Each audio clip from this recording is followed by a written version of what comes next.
Estados Unidos versus Venezuela. No te voy a hablar de política, sino de estrategia militar. ¿Es innovador Estados Unidos o está utilizando ciertas cosas que ya estaban en la Biblia? Mirá, te comento. Allá en el 2001, cuando hubo ese cisne negro, Torres Gemelas, que el personaje más buscado era Bin Laden, Estados Unidos cayó en el Medio Oriente, agarró a Bin Laden, lo desvivió y lo tiró al mar, aludiendo de que fue por un tema religioso. Pero bueno, hay circulantes ahora de que aparentemente cuando Estados Unidos vino ahora a Venezuela, dice que bombardeó la tumba de Chávez, Hugo Chávez. Entonces, ¿qué sentido tiene esto de no dejar una tumba para un líder político revolucionario? Bueno, esto tiene ecos en la Biblia, ya que, por ejemplo, cuando el personaje más famoso del Antiguo Testamento, profeta, que fue Moshe Rabenu, Moisés para los cristianos, dice que Dios no sabe,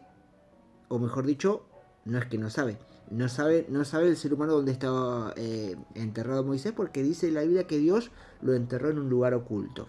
Cuando el arcángel Miguel disputaba con Satanás por el cuerpo de Moisés, ¿será que quizás el enemigo quería que sea idolatría de ello? Lo cierto es que es muy común que en la antigüedad, cuando moría algún personaje muy importante, la gente tendía a deidificarlo y se formaban grupos extremistas alrededor. El primer ejemplo de la Biblia fue Nimrod, que fue nieto de Moisés, y dice la Biblia que fue el primer hombre poderoso en la tierra, es decir, fue el primero que armó una revolución. Introdujo idolatría y demás actos que iban en contra de Dios, porque dice que estaba en contra de Dios. De hecho, estaba en Nínive, fue el artífice de la Torre de Babel, la primera institución globalizada trabajando en conjunto. Cuando muere Nimrod, dicen que se casó con su consorte, era Semiramis, que después, según la cultura, le cambian el nombre, Ishtar. Y bueno, a este Nimrod las diferentes culturas le fueron cambiando el nombre, como Tamuz, como Baal. Entonces esta estrategia que está haciendo Estados Unidos es algo que ya se hacía en la Biblia. No dejar en pie la tumba de alguien importante para que no se idolatre. De hecho, en Israel, donde supuestamente fue la tumba de Jesús, es un lugar totalmente... se le pide ese lugar, se le da una carga muy... y se pueden formar grupos muy extremistas. De hecho, también de la parte del judaísmo hay una persona muy importante que se llama Rebbe Lubavitch.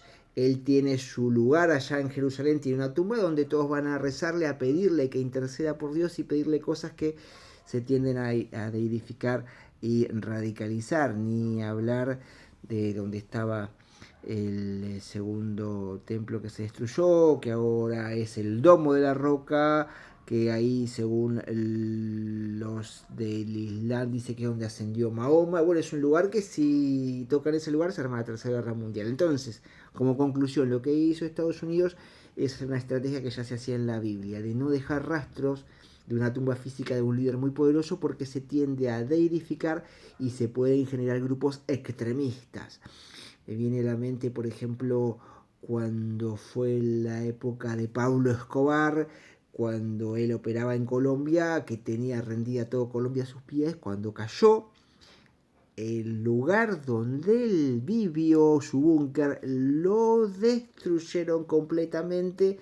No vayas a hacer que de origen a que se formen grupos extremistas. Imagínense si está en pie la casa, tomaría con una carga muy emocional y se podrían generar grupos extremistas.